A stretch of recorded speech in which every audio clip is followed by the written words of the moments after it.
tous et à toutes et bienvenue à bord. Aujourd'hui on se retrouve pour la 4e vidéo sur Madère, et oui, les fameuses aventures à Madère. Donc en ce 4e jour, enfin plutôt 5e jour, mais on va rester sur la lignée, donc 4, c'est le grand jour, le jour tant attendu sur la fameuse expédition pour les observations des dauphins et des baleines. Donc si vous n'avez pas vu les vidéos d'avant, je vous conseille d'aller les voir, puisque effectivement c'est la suite du périple. Et justement sur la journée 1, je vous parlais que on avait réservé à Machiko une excursion pour aller voir les dauphins et les baleines. Et c'est chose faite, c'est le jour tant attendu. Donc on est allé voir ça nous a pris, ça a duré 4 heures quand même, 4 heures effectivement pour voir différents types de dauphins, d'espèces de dauphins et de baleines. Je vous spoil pas, je vous laisse juste avec les vidéos pour apprécier. Je vous retrouve juste après pour un petit peu plus d'explications.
Ah non, j'adore.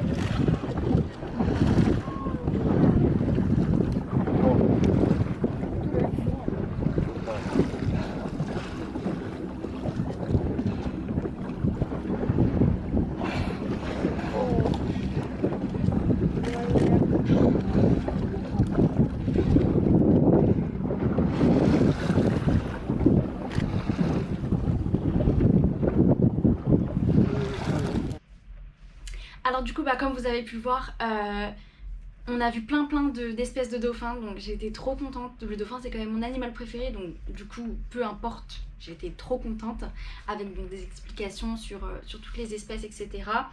Je me rappelle pas de toutes les espèces exactement puisqu'il y en a énormément, mais le mieux c'est d'y aller par vous-même, de faire ces observations également parce que c'est quelque chose qui est cool parce qu'au final on voit les espèces en liberté, on s'approche d'un endroit où il y a une espèce de dauphin, on va un petit peu plus loin, c'est une autre espèce avec d'autres caractéristiques et un autre mode de vie, donc c'est assez cool. Et alors, pour notre plus grand regret, nous n'avons pas vu de baleines. On a vu les baleines pilotes, donc ça, les baleines pilotes, il y en a vraiment partout. Il y en a du coup aux îles Canaries. J'étais allée aux îles Canaries quelques années avant et c'était ces baleines-là qu'on avait vues. Là, c'est ces baleines-là également. C'est des baleines du coup qui sont toutes petites et elles ont besoin de calme. C'est pour ça que quand on est arrivé, on parlait plus parce que contrairement aux dauphins qui sont très joueurs et qui tournent aux alentours, etc., les baleines pilotes, elles, non, c'est pas le cas. Et du coup forcément, c'est une autre atmosphère, quoi. C'est une autre ambiance, mais c'était quand même sympa. Ça reste quand même mignon et ça reste quand même des animaux qui sont cool à voir en mer. Et en revenant, vraiment à la fin, hein, on s'approchait du port de Machiko et là, mais j'ai pas pu avoir la vidéo parce que c'est passé trop vite. Mais on a vu un poisson volant. Et mais ce truc c'est des barres de rire parce que je me rappelle de la scène où on rentre en kilou bilou et là il y a quelqu'un qui dit hey, regardez en anglais et tu vois le poisson qui vole sur l'eau, enfin il est sur l'eau et il fait ça. C'est hyper drôle et ça a un nom ce poisson là, ça s'appelle le poisson, je crois que ça s'appelle le poisson volant ou le poisson cerf-volant. Je sais plus. Mais bon bref, vous aurez le nom ici et c'est aussi un autre nom, ça s'appelle l'exocète. Pourquoi l'exocète? En fait c'est comme le nom d'un missile parce que du coup ce missile s'est inspiré de ce poisson parce que justement en fait, il vole mais vraiment à la surface de l'eau quoi. Donc enfin en vrai c'était assez étonnant de voir ça, enfin trop débarre vraiment ce poisson, ça nous a fait rire quoi. Bon bref. Donc ensuite, du coup l'excursion s'est terminée et on a mangé directement à Machiko parce qu'il devait être aux alentours de midi. Vu qu'on a dû partir, c'était pour 8h. Hein. Donc 8h et donc ça a duré 4h. Donc ouais, forcément à midi on est rentré et tout machin. On a mangé sur un restaurant qui était vraiment juste à côté du port, histoire de. Et l'après-midi, c'était la fameuse expédition Côte Nord.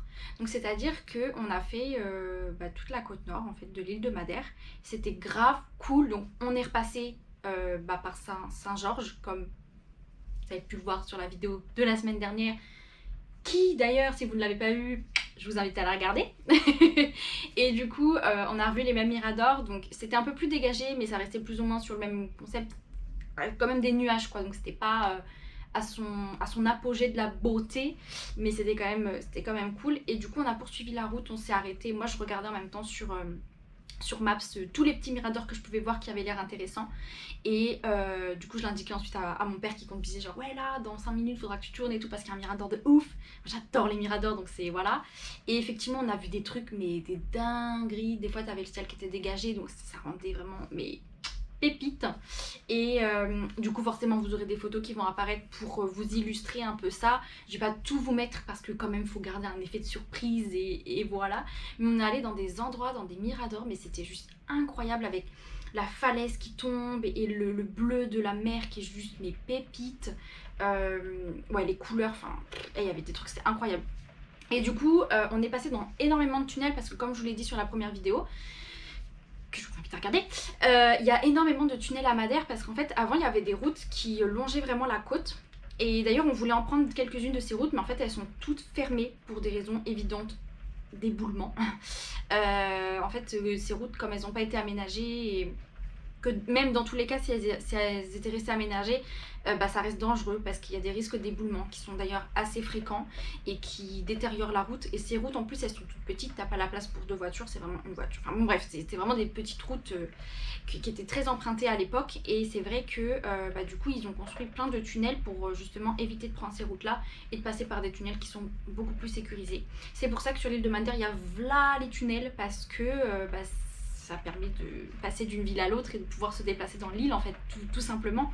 Et c'est vrai que c'est un truc, de toute façon si vous allez à Madère et que vous avez une voiture de location, vous le verrez, le nombre de tunnels, mais il y a des tunnels, ils sont hyper longs, hein. On est passé dans des tunnels, mais j'avais l'impression qu'on n'allait jamais voir le bout, genre c'était un truc de ouf. Mais forcément, on était obligé de creuser sous une énorme colline. Ouais, ça a dû être quand même quelque chose hein, lors de la construction de ces tunnels-là. Mais bon, au moins, on peut passer d'une ville à l'autre sereinement. Et ça nous emmène du coup à la prochaine ville, la prochaine étape, qui est la ville de San Vicente, donc Saint-Vincent, clairement. Donc c'est une petite, un petit bourg en fait, donc qui est au bord de l'eau. Nous, on s'est plus aventuré. On n'était pas resté au bord de l'eau quoi, parce qu'en fait, je crois qu'il y a des grottes à faire là-bas, il y a un jardin public aussi. Nous, on s'est juste baladé dans le centre-ville, qui était trop mignon, avec toutes les couleurs des maisons mélangées à la verdure. Et c'était vraiment très très cool. Pareil, vous aurez des petites photos pour vous illustrer, pour que vous puissiez vous imaginer un peu à quoi ça ressemble. Et il y a une église en plein centre, on s'est dit, vas-y, on va y rentrer, histoire d'eux. Mais pépite, genre, c'est pas mentionné ni quoi ni qu'est-ce. Mais en fait, c'est hyper beau, c'est peint de partout. De toute façon, les églises au Portugal, dans tous les cas, elles sont très belles. Mais elles, tu vois, c'est vraiment, elles payent pas de mine. Tu rentres là-dedans, tu te dis, ah ouais, quand même, c'est beau, tu vois. Donc voilà, c'était la petite étape donc, de Saint-Vicente. Et pareil, ensuite, on reprend la route, on s'arrête sur des miradors avec des vues plus spectaculaires les unes que les autres. On s'arrête aussi, c'était recommandé sur le guide, je crois. Il y avait un petit parking prévu à cet effet. Et on voyait une cascade, parce que aussi dans les miradors il y a beaucoup de cascades. D'ailleurs à Madère, sur toute la côte nord, il y a beaucoup de cascades. Et la côte nord, elle est très sauvage et c'est vraiment hyper beau. Je pense que c'est la plus belle côte, je pense, de l'île, parce que ouais, elle reste très sauvage. Et là en plus, il n'y avait pas énormément de touristes, donc c'était pas un peu dénaturé ou quoi aux caisses, mais vraiment très cool. Et du coup, on s'arrête là. Et juste à côté, il y avait quelqu'un qui. C'était un magasin souvenir. Mais aussi elle faisait des plats, enfin, comme un bar en fait. Et elle faisait des trucs maison, des gâteaux maison. Donc on s'est arrêté là prendre un petit goûter quoi, histoire de. On a bu un jus d'orange fait maison. Et donc mes parents ils ont pris des gâteaux faits sur place, mais c'est des gâteaux que moi je pouvais pas manger parce que beaucoup fait à base d'amandes, de noix et de noisettes. Je suis allergique, je ne peux pas.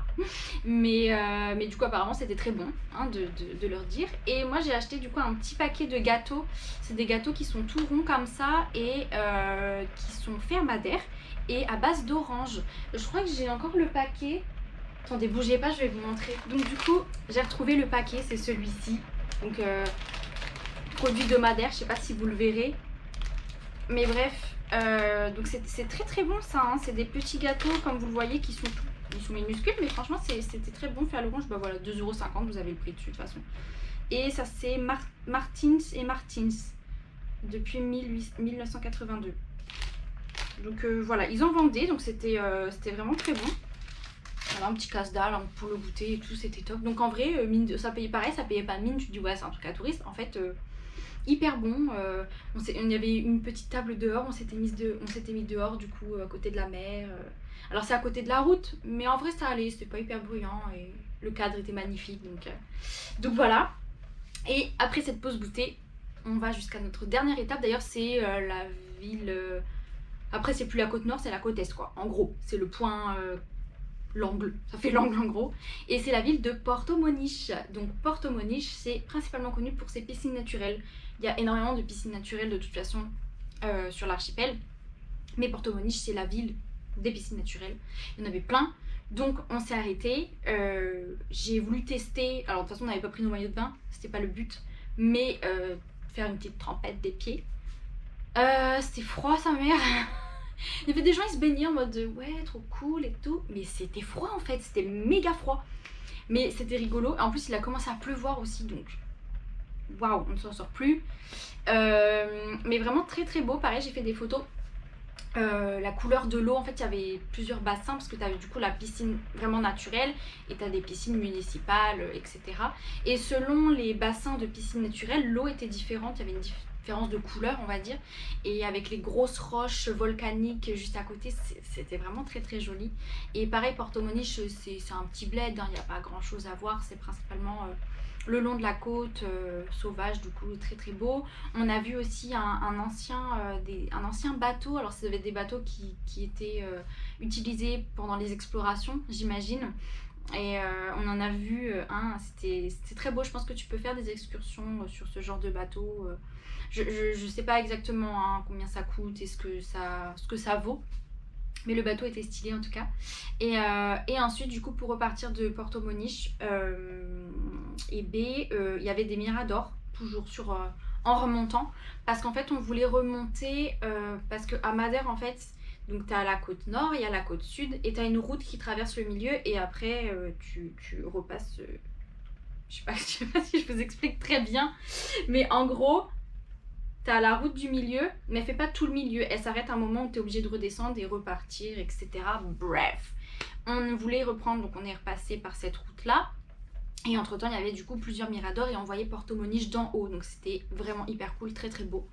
Et donc on repasse et tout parce que sur la route en fait du milieu, il y a une randonnée donc, à faire. Enfin, il y en a plusieurs, hein, mais il y en a une que je voulais absolument faire parce qu'en fait, c'est un paysage qui est différent que la côte nord ou la côte sud ou Madère en général. C'est un paysage qui est vraiment différent et je me rappelle plus du nom. Je vais essayer de regarder, attendez. Bougez pas. On a 1000. Ah ouais, voilà. Ouais, c'était donc le PR13, donc Vereda do Fanal.